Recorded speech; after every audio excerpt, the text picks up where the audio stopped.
नमस्कार साथियों। आज के इस वीडियो में हम लोग सिटिंग अरेंजमेंट चैप्टर को स्टार्ट कर रहे हैं। जो सिटिंग अरेंजमेंट में टाइप्स ऑफ क्वेश्चन है उसके बारे में मैं प्रीवियस वीडियो में कंप्लीट बता चुका हूँ। बायां दायां किस प्रकार मूव करेगा वो भी बता चुका हूँ। इस वीडियो में हम लोग सिटिंग अरेंजमेंट सर्कुलर फॉर्म के क्वेश्चन से अपनी क्लास को स्टार्ट करेंगे। देखो, एक सिंपल सी बात कह रहा हूँ कि अभी तक हो सकता है क्वेश्चंस में आपके अकॉर्डिंग में चलाओ, स्पीड मेंटेन रखे हो, लेकिन यहाँ पे मैं बहुत स्लो, बहुत आराम से चलूँगा। आपको हो सकता है वीडियो देख के नींद आने लगे, ठीक, लेकिन ये आवश्यक है कि यहाँ पे हम लोग बहुत अटेंटिव और एक एक पॉइंट बहुत ही स्लोली कनेक्ट करें। जब तक यहाँ पे बेस है ना आपका बहुत सॉलिड नहीं होगा, आप टफ क्वेश्चंस एग्जाम में सॉल्व नहीं कर पाओगे। बहुत ध्यान रखना, ठीक। तो सबसे पहले हम लोगों ने देखो पैटर्न बनाया था एग्जाम के पॉइंट ऑफ व्यू से कि आपके पास साहब 3 टाइप के क्वेश्चन बनते हैं। पहला सर्कुलर फॉर्म होता है, फिर दूसरा टेबल फॉर्म होता है, तीसरा रो एंड कॉलम होता है, ठीक है। तो मैं सबसे पहले सर्कुलर फॉर्म के प्रश्नों को हल कर रहा हूं आपके लिए, ठीक है। सर्कुलर फॉर्म में आपके पास जब भी इंस्ट्रक्शन आएगा तो आपके पास लिखा होगा कि 8 व्यक्ति एक वृत्ताकार मेज के चारों ओर केंद्र की ओर मुंह करके बैठे हुए। हिंदी इंग्लिश दोनों बोलूंगा। हिंदी माध्यम के विद्यार्थियों को भी किसी प्रकार की कोई परेशानी नहीं होगी, ठीक है। तो देखिए लिखा हुआ है आपके पास STUV WXY और Z एक वृत्ताकार मेज के चारों ओर केंद्र की ओर मुंह करके बैठे हुए, परंतु आवश्यक नहीं कि इसी क्रम में। तो परंतु आवश्यक नहीं इसी क्रम का अर्थ क्या हुआ कि ऐसा जरूरी नहीं है कि जब आप टेबल बनाएं तो S के पास में कौन आए T, T के पास कौन आए U। ऐसा जरूरी नहीं है, ऐसा हो भी सकता है और नहीं।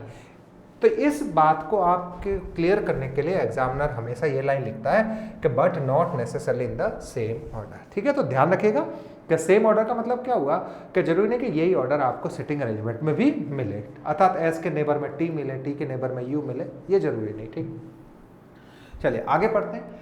S sets third to the right of T. अब यहां से इंस्ट्रक्शन शुरू हुआ तो 8 व्यक्ति बैठाने, तो सिंपल हम लोग 8 व्यक्ति बैठाना जानते हैं। 1 2 3 4 5 6 7 और 8 के 8 व्यक्ति केंद्र की ओर मुंह करके बैठे, तो 1 2 3 4 5 6 7 और 8 बैठ गए। अब क्योंकि केंद्र की तरफ मुंह करके बैठे हुए हैं तो केंद्र की ओर मुंह करके हमें मालूम है ये दायां चलेगा हर एक व्यक्ति के लिए, अर्थात जब भी व्यक्ति केंद्र की ओर मुंह करके बैठते हैं तो दायां चलता है आपका एंटी क्लॉकवाइज डायरेक्शन में, और हर एक व्यक्ति के लिए बायां चलता है क्लॉकवाइज डायरेक्शन में। जो प्रश्न की शुरुआत है मैं इस बिंदु से करता हूं।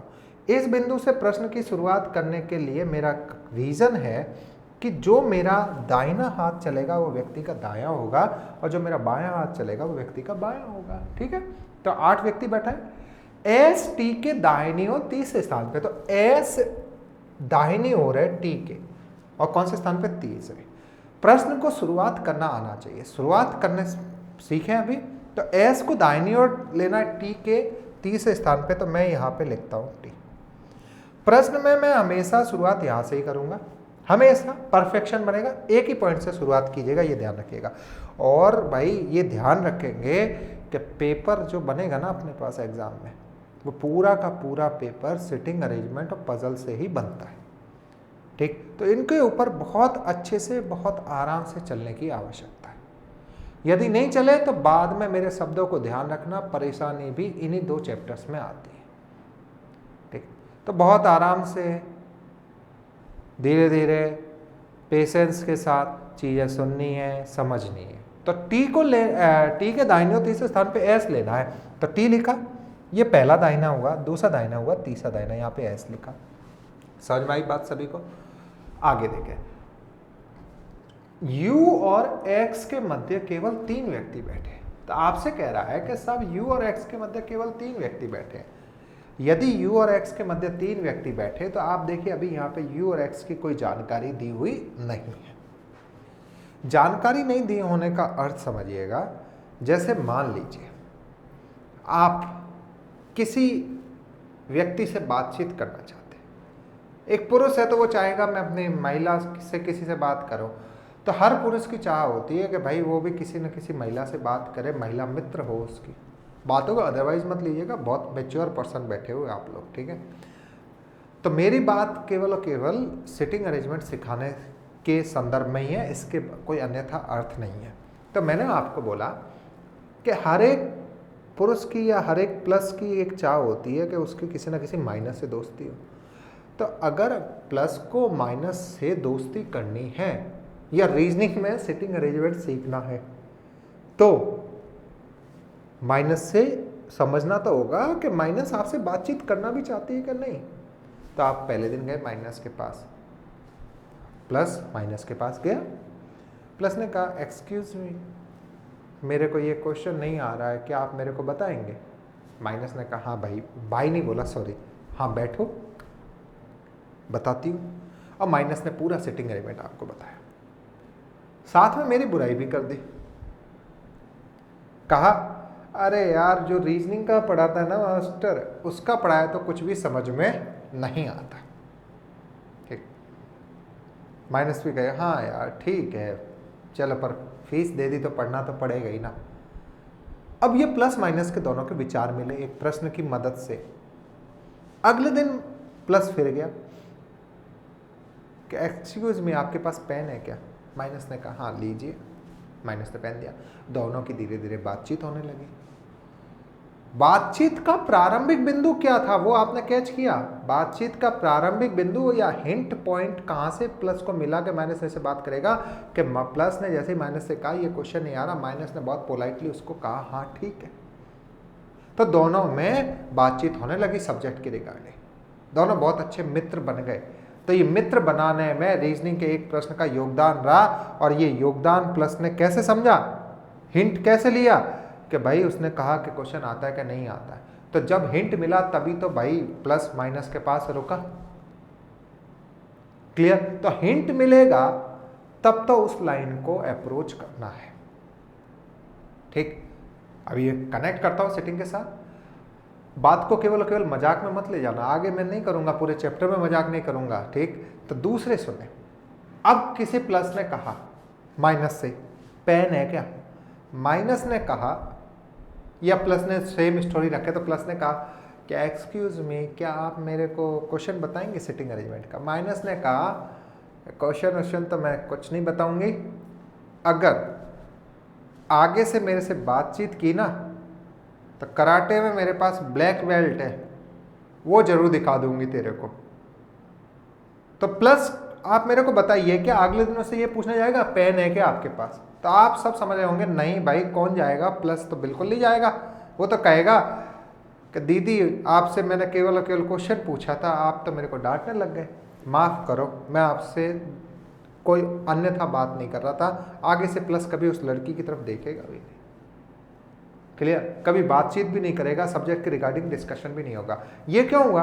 क्योंकि माइनस ने क्लियरली कह दिया मैं तेरे से बातचीत करने में इंटरेस्टेड नहीं हूँ। अर्थात यदि व्यक्ति बातचीत करने में इंटरेस्टेड है तब आपको हिंट उसका समझ में आ जाता है कि हाँ ये बातचीत करेगा। अगर हिंट मिलता है तभी आप दोस्त बनाओगे, और हिंट नहीं मिलता ना उस व्यक्ति से कट हो जाओगे। ठीक, अब बहुत इंपॉर्टेंट बात देखो, क्या कहा गया कि यू और एक्स के मध्य 3 व्यक्ति बैठे हुए हैं। तो यू और एक्स के मध्य 3 व्यक्ति बैठे हुए हैं, बट आप देखिए अभी डायग्राम में तो यू और एक्स कहीं हिंट ही नहीं दे रहे। हिंट का मतलब क्या? आपको जो बची हुई 6 लोकेशंस हैं उन 6 लोकेशंस में यू और एक्स ने बताया मैं कहाँ बैठूंगा कहाँ नहीं बैठूंगा। तो यदि आपको हिंट नहीं दिया जाए तो आप उस व्यक्ति से बातचीत नहीं करोगे। तो क्योंकि यू और एक्स ने कुछ हिंट ही नहीं किया ना कि कहाँ बैठेंगे कहाँ नहीं बैठेंगे, तो छोड़ दो बिना स्ट्रेस लिए। अभी सिखा रहा हूँ, बहुत स्लो रहना और सीखते रहना। तो छोड़ दिया भाई इसको कहा गया कि यू और एक्स के मध्य 3 व्यक्ति, हमने इसको कुछ इस तरह से अलग लिख लिया। अब इसमें लेजी नहीं होना है, एग्जाम में भी अलग से लिखना होगा। यू एंड एक्स, इनके मध्य कितने व्यक्ति हैं? 3 व्यक्ति। ये आपने लिखा 3 व्यक्ति। ठीक है, चलो आगे पढ़ते हैं। U is neither an immediate neighbor of S nor of T। अब आगे कह रहा है कि U न तो S और न ही T का निकटतम पड़ोसी है। तो U S और T का निकटतम पड़ोसी नहीं है, अर्थात अब U ने बातचीत करना शुरू किया कि मैं S के पास में नहीं बैठूंगा, T के पास नहीं बैठूंगा। किसी भी व्यक्ति के बैठक व्यवस्थीकरण में 2 पड़ोसी होंगे, एक तो ठीक दायां और एक ठीक बायां, means immediate right and immediate left. तो u is not an immediate neighbour of s and t, तो t के पास नहीं आएगा 1 2, s के पास नहीं आएगा 3 और 4। तो आपके पास जो टोटल जगह कट हुई वो कितनी कट हुई? 4, ठीक है। तो u ने क्योंकि कहा मैं s और t के पास में नहीं आऊंगा, तो 1 2 3 4 5 एंड 6, 6 प्लेस कट हो गए। जैसे ही 6 स्थान कट किए तो u के पास कितने स्थान बचते हैं? 2। कौन से बचते हैं? एक तो ये बच रहा है और एक ये बच रहा है। क्लियर? इतना तो मूव कर पा रहे होंगे। तो u इन 2 स्थान में से कहीं एक आएगा, तो u ने अपने बारे में हिंट किया कि सर मैं 2 में से एक स्थान पे आऊंगा। सिटिंग अरेंजमेंट का कोई भी क्वेश्चन सॉल्व करना है, चाहे बेसिक हो भाई चाहे टफ हो, हम लोग 2 ही डायग्राम बनाएंगे। 2 डायग्राम मतलब 2 संभावनाएं u ने प्रकट की कि मैं 8 में से 2 जगह में आ सकता हूं। तो हम कहेंगे चलो भाई u आप वीआईपी हो, आप हमें डायरेक्टली नहीं बता रहे हो, तो t और s डायरेक्टली बता रहे थे, लिख दिया। अब क्योंकि u डायरेक्टली नहीं बता रहा तो क्या भाई एक बार तू यहाँ बैठ जा, अगर तू यहाँ नहीं बैठेगा तो तू यहाँ बैठेगा, इसके अलावा तो कोई और नहीं बैठेगा। तो मीन्स या तो ये वाला डायग्राम सॉल्व होगा फाइनल, या फिर ये वाला डायग्राम सॉल्व होगा। तो सिटिंग अरेंजमेंट का जब भी क्वेश्चन सॉल्व करो तो 2 डायग्राम बनाइए, निश्चित रूप से एक डायग्राम लास्ट में जाके कट होगा। ठीक, चलो यहां तक मेरे को पूर्ण आशा है कि आपको चीजें समझ में आ रही। आगे अगली लाइन पढ़ते हैं। अगली लाइन कह रहा है आपसे, जो ये skip line, only 3 people sit between you and x, इस लाइन को अगली लाइन बोला। इसको क्यों बोला मैंने अगली लाइन? क्योंकि आपको यू ने अपने बारे में जानकारी दी। तो जब कोई व्यक्ति जानकारी नहीं दे तब तो उसको आप क्या कर देते? स्किप। बट जैसे ही जानकारी आए ना, तुरंत उसको कनेक्ट करना है। कनेक्ट आपने नहीं किया ना, कोई और कनेक्ट कर देगा। तो कनेक्ट करो फर्स्ट ऑफ ऑल, और जो कनेक्ट करेगा पहले उसी का सिलेक्शन हो जाएगा। तो देखिए यू यहाँ पे लिखा हुआ है, ठीक। तो यू और एस के मध्य 3 व्यक्ति, जब मैंने छोड़ा था तो मेरे पास यू की कोई जानकारी नहीं थी, बट अब जानकारी है। तो कभी भी किन्हीं भी 2 व्यक्तियों के मध्य 3 व्यक्ति कहा जाए। फॉर एग्जाम्पल बात को समझते हैं। यदि मैं कहूँ आपके और मेरे मध्य 2 व्यक्ति बैठे हैं, हम एक लाइन में बैठे हुए, एक पंक्ति में बैठे हुए बाएं से दाएं। मैंने कहा आपके और मेरे बीच में भाई 2 व्यक्ति रहने चाहिए। तो आप, मैं बैठा हुआ तो आप में से 2 व्यक्ति दाहिनी ओर छोड़ के बैठ सकते हो, मेरे दाएं बाएं से समझिएगा, या फिर आप मेरे बाईं ओर 2 व्यक्ति छोड़ के बैठ सकते हो। मैंने तो केवल इतनी शर्त रखी ना कि आपके और मेरे मध्य कितने व्यक्ति रहने चाहिए? 2। तो मैं यहाँ हूँ तो 1-2 व्यक्ति छोड़ के यहाँ बैठ सकते हो आप लोग, या फिर मेरे से बाईं ओर 2 व्यक्ति छोड़ के बैठ सकते हो। इट मीन्स आपके पास 2 चॉइस है, राइट और लेफ्ट। क्लियर? तो u और x के मध्य 3 व्यक्ति बोले गए, अर्थात u से दाहिनी ओर 3 व्यक्ति छोड़ के x आ सकता है, या फिर u से बाईं ओर छोड़ के 3 व्यक्ति x आ सकता है। ठीक, तो u यहां लिखा हुआ है। चलो बायां गिनते पहले। u 1 2 3 और x सामने आया। इफ बायां से x आया तो गलती मत कर देना, दायां भी देखना है। तो u 1 2 3, यहाँ पे किसको लिखा? x। तो u x के मध्य कितने व्यक्ति हुए? 3। पैरेलल यहाँ चलो, u यहाँ है तो सामने आपके पास कौन आएगा? x। तो u और x के मध्य कितने व्यक्ति हो गए? 3। अब यहाँ से एक मीनिंग और समझिएगा कि जब भी आपको कहा जाए कि किन्हीं भी 2 व्यक्तियों के मध्य ठीक 3 व्यक्ति बैठे हैं, तो इसका अर्थ होता है कि आमने सामने, जैसे u x, u और x। ठीक, आगे पढ़ते हैं। नेक्स्ट लाइन कह रहा है आपसे, only 3 people sit between T and W. T और डब्ल्यू के मध्य केवल 3 व्यक्ति बैठे हैं। अब समझ में आ गया होगा, टी यहाँ बैठा हुआ है, डब्ल्यू का मतलब ठीक विपरीत बैठा दें 3 का। टी यहाँ बैठा हुआ है, ठीक विपरीत बैठा दें डब्ल्यू को।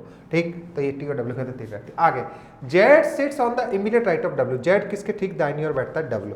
तो डब्ल्यू के ठीक दाहिनी ओर जेड लेना है आपको। तो डब्ल्यू लिखा हुआ है, क्या डब्ल्यू के ठीक दाहिनी ओर जेड आएगा? तो आपका उत्तर होगा कि डब्ल्यू के ठीक दाहिनी ओर जेड तो नहीं आएगा सर, क्योंकि यहाँ पे पहले से कौन बैठा हुआ है? यू। अर्थात ये वाला प्रश्न तो हल नहीं होगा। ये प्रश्न हल क्यों नहीं हुआ? क्योंकि डब्ल्यू के ठीक दाहिनी ओर प्रश्न कह रहा है कि आपको जेड को बैठाना है, लेकिन यहाँ इस डायग्राम में डब्ल्यू के ठीक दाहिनी ओर हम किसको बैठा चुके हैं? यू को। तो जो कंडीशन है वो सेटिस्फाइड नहीं हुई, दैट्स वाई ये कॉम्बिनेशन तो इनकरेक्ट। जैसा कि मैंने प्रारंभ में बोला था, एक कंडीशन कट हो गई। आगे देखिए, डब्ल्यू खाली स्पेस है, ठीक दाहिनी ओर किसको बैठा दिया? जेड। ठीक, आगे v sits third to the left of w। v किसके बाईं और तीसरे स्थान पे? w के। तो w पहला बायां, दूसरा बायां, तीसरा बायां। तो v w के बाईं और तीसरे स्थान पे बैठ गया। क्लियर? अब एक व्यक्ति बचता है, एक ही जगह बच रही है। तो अगर हम लोग व्यक्ति की बात करें तो व्यक्ति बच रहा है हमारे पास साहब y, यहाँ लिख दिया या वाई। तो 8 व्यक्ति 8 जगह आ गई आपके पास। हो गया सवाल, किसी प्रकार की कोई दिक्कत तो नहीं, ठीक। चलिए अब इसके ऊपर आधारित 5 प्रश्न होते हैं, एक अरेंजमेंट में 5 प्रश्न होते हैं। और ध्यान दीजिएगा, अगर आप प्री लेवल एग्जाम पे हो ना तो प्रश्न एग्जैक्टली इसी लेवल के आएंगे। 20 मिनट में 35 क्वेश्चन करने हैं तो एग्जामिनर आपकी स्पीड चेक करेगा, ठीक।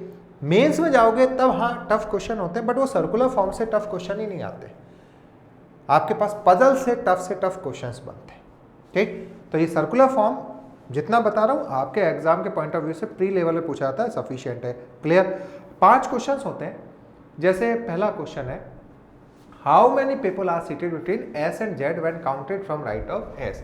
एस के दाहिनी ओर से गिनना प्रारंभ कर रहे हैं, तो आपसे कह रहा है कि एस और जेड के मध्य कितने व्यक्ति बैठे हुए हैं, ठीक। मैं एक बार सॉल्यूशन बना दे रहा हूं।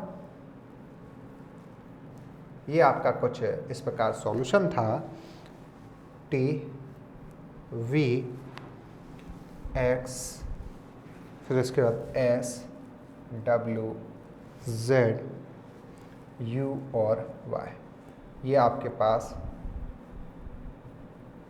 8 व्यक्ति थे, ठीक है। तो कह रहा एस और जेड के मध्य कितने व्यक्ति बैठते हैं जब हम एस के दाहिनी ओर से गिनना प्रारंभ करें। तो एस के दाहिनी ओर से गिनना प्रारंभ किया, एस और जेड के मध्य कितना व्यक्ति बैठा है, 1। तो आपके पास प्रश्न का उत्तर हुआ 1 आपके किस ऑप्शन में, 5th ऑप्शन, ठीक। दूसरा प्रश्न है, who amongst the following represents the immediate neighbour of S. कह रहा है एस के पड़ोसियों को कौन सा प्रदर्शित करता है। तो एस के पड़ोसियों को कौन प्रदर्शित कर रहा है, W और X। तो W और X कौन सा विकल्प हुआ, 4th, ठीक है। चलिए तीसरा क्वेश्चन भी पढ़ लेता हूं, who among the following sit second to the left of Y. Y के बाईं और दूसरे स्थान पर कौन है। तो वाई पहला बायां दूसरा बायां, कौन बैठा हुआ है, जेड। तो वाई के बाईं और दूसरे स्थान पे कौन बैठा है, जेड। तो विकल्प संख्या हुआ यहाँ पे 4, यहाँ पे भी 4 और यहाँ पे भी 5। तो ये प्रश्न तो आसानी से कर लोगे, बट मैंने आपके सामने इस सिटिंग अरेंजमेंट के 5 क्वेश्चन का आंसर भी इसलिए दिया कि आप इस सिटिंग अरेंजमेंट के साथ फैमिलियर हो पाओ कि बेसिकली है क्या, ठीक। इसका डर काफ़ी ज़्यादा पैदा किया जा चुका है, तो डरते हैं इससे स्टूडेंट, ठीक। ये क्वेश्चन नंबर 4, 5 सेम जो हमने सिटिंग सॉल्व किया था, मैं डायग्राम बना रहा हूँ। जैसे मैं अब आपको पढ़ा रहा हूँ तो पूरी प्रिपरेशन के साथ पढ़ा रहा हूँ। प्रिपरेशन से मेरा मीनिंग है कि मैं अरेंजमेंट का कंप्लीट डायग्राम भी आप मेरे सामने रखा हुआ है आपके लिए, अगेन एंड अगेन मूव ना करना पड़े, दैट्स वाई पैरेलल ड्रॉ कर रहा हूँ। तो आप लोग भी लेजी मत हो इस टॉपिक को पढ़ने में। ये एक ऐसा चैप्टर है जो आपको ताउम्र दौलत और शोहरत देगा। तो इस चैप्टर को इस तरह से पढ़ो कि आपके पास गाड़ी बंगला बीवी मकान सब होंगे। तो इन क्वेश्चंस को भी उसी तरह से ट्रीट करो कि गाड़ी बंगला मकान बीवी सब कुछ इन चैप्टर से मिलेगा। तो बहुत ध्यान से पढ़िए, ठीक है। तो कह रहा है 5 में से 4 किसी प्रकार समान है, 5 में से 4 किसी प्रकार समान है और अतः दी गई व्यवस्था के अनुसार एक समूह बनाते हैं। निम्न में से कौन सा उस समूह से संबंधित नहीं है। तो 5 में से 4 समान है। समान जब भी देख रहे हो ना तो आप इनके बीच में clockwise anti clockwise just persons की गैपिंग देख लिया करो, समानता असमानता आसानी से मिल जाएगी। जैसे यू वाई वी, तो यू से देखो वाई आया, वाई से वी गया, तो यू से मैं वाई आया, वाई से वी गया। तो आप बताइए मैं कैसा चल रहा हूँ अभी, क्लॉकवाइज चल रहा हूँ या एंटी क्लॉकवाइज। तो आप कहेंगे सर एंटी क्लॉकवाइज कहें। यू से वाई कोई व्यक्ति नहीं छोड़ा, फिर एक व्यक्ति छोड़ा एंटी क्लॉकवाइज, ठीक। टी वी वाई, तो देखिए टी वी वाई की बात करूँ तो टी वी गया, फिर उसके बाद वापस लौट के वाई आया। तो देखिए यू वाई वी और टी वी वाई का अंतर है। देखो you why we T V, तो यू वाई टी वी यहाँ तक तो सेम था, लेकिन यू वाई एक व्यक्ति छोड़ा वी, टी वी वापस लौट के वाई आ गया। मतलब पहले और दूसरे ऑप्शन में असमानता हो गई ना, अर्थात जो बचे हुए विकल्प हैं वो या तो पहले से समान होंगे या फिर दूसरे से। तो एस डब्ल्यू यू देखिए, तो यदि मैं एस डब्ल्यू यू की बात करता हूँ तो एस डब्ल्यू एक व्यक्ति छोड़ा यू, तो एस डब्ल्यू यू पहला और तीसरा सेम हुआ कि नहीं हुआ। देखो you why V S W और यू, ठीक, ये समान हुए। फिर एक्स एस जेड, तो एक्स एस एक व्यक्ति छोड़ा जेड, ये भी समान है। यू एक्स डब्ल्यू, तो यू, फिर उसके बाद देखिए सॉरी यू नहीं है, ये 5th ऑप्शन करेक्ट कीजिएगा, वी एक्स डब्ल्यू। तो देखो वी एक्स एक व्यक्ति छोड़ा डब्ल्यू, तो आपके पास पहला तीसरा चौथा पांचवा समान है, कौन सा अलग हो गया? दूसरा। तो जब भी इस प्रकार का प्रश्न आए कि 5 में से 4 समान है, एक अलग है, तो इसको किस प्रकार हल करेंगे मैंने आपको बता दिया। ठीक, अब नेक्स्ट 5 कि निम्न में से कौन सा V के संदर्भ में दी गई व्यवस्था के अनुसार सत्य है? पहला ऑप्शन है none of the given statement is true, कोई सत्य नहीं है। ये हम कब कंफर्म करेंगे? जब हमारे पास सेकंड, थर्ड, फोर्थ, फिफ्थ भी गलत हो। सेकंड पढ़ता हूँ, only 3 people sit between V and S, V और S के मध्य केवल 3 व्यक्ति बैठे हुए। तो S यहाँ है, V और S के मध्य अगर 3 व्यक्ति बैठते तो सामने दिखता V, बट देख रहे हैं सामने नहीं है। V और S के मध्य या तो एक व्यक्ति या फिर 1 2 3 4 5, 1 या 5 बैठ रहा है, 3 नहीं बैठ रहे, ये तो इनकरेक्ट। ठीक, तो पहला ऑप्शन भी कट हो गया ना, सारे स्टेटमेंट ट्रू नहीं, बिकॉज सेकंड तो फॉल्स आ गया। V sit second to the right of V sit second to the right of V ने इसको कर देते हैं Y, थोड़ा टाइपिंग एरर है, एडजस्ट कीजिएगा। ठीक है, V sit second to the right of Y कि V Y के दाहिनी ओर दूसरे स्थान पे बैठा है। ठीक, तो देखिए V sit second to the right of Y, Y first right second right. ठीक है, तो V sit second to the right of Y, आपका ऑप्शन नंबर क्या हो गया? थर्ड। फोर्थ ऑप्शन थोड़ा सा चेंज कर देता हूँ, फोर्थ ऑप्शन कर देता हूँ Y sit second to the right of V। तो आप देख रहे हैं Y V के दाहिनी ओर दूसरे स्थान पे, तो V पहला और दूसरा बाईं ओर है, दाईं ओर नहीं है। ठीक है, क्या V और Z के मध्य केवल 2 व्यक्ति बैठते हैं? तो देखिए V और Z के मध्य केवल 2 व्यक्ति, ये रहा V, ये रहा Z, 2 व्यक्ति नहीं बैठ रहे। ठीक, 3 व्यक्ति बैठे, तो ये भी गलत हो गया। छोटी सी टाइपिंग एरर थी, समझ में आ गई होगी। तो इसका आंसर क्या हुआ? Option number third. ठीक, तो एक क्वेश्चन मैंने बहुत ही आराम से आपके साथ डिटेल में डिस्कस किया, समझ में आ गया होगा। किसी प्रकार की आशा करता हूँ कि आपको दिक्कत नहीं हो रहेगी। एक चीज़ का जरूर ध्यान रखिएगा कि जब भी मैं आपको अब ये क्वेश्चन सॉल्व करवा रहा हूँ तो आप कॉपी पेन साथ में लेके बैठें। यदि आप कॉपी पेन साथ में लेके नहीं बैठेंगे तो भाई क्वेश्चन में आपको दिक्कत होगी। ठीक, निश्चित रूप से आपको दिक्कत होगी। क्लियर? तो इस वीडियो में फिलहाल इतना ही। वीडियो लेंथी बनाऊंगा, आप लोग देखोगे नहीं, तो वीडियो छोटे छोटे पार्ट्स पे लेके आ रहा हूँ। ये सिटिंग अरेंजमेंट सर्कुलर फॉर्म का बेसिक क्वेश्चन, फिर इसके बाद दूसरा सिटिंग अरेंजमेंट में सर्कुलर फॉर्म में ही ब्लड रिलेशन का क्वेश्चन। ठीक, फिर उसके बाद में कंटिन्यूटी में इसी प्रकार से प्रश्न लेके आऊँगा। प्रैक्टिस के लिए भी आपके पास काफ़ी ज़्यादा प्रश्न रहने वाले हैं। वीडियो देखने के लिए आपका बहुत बहुत धन्यवाद।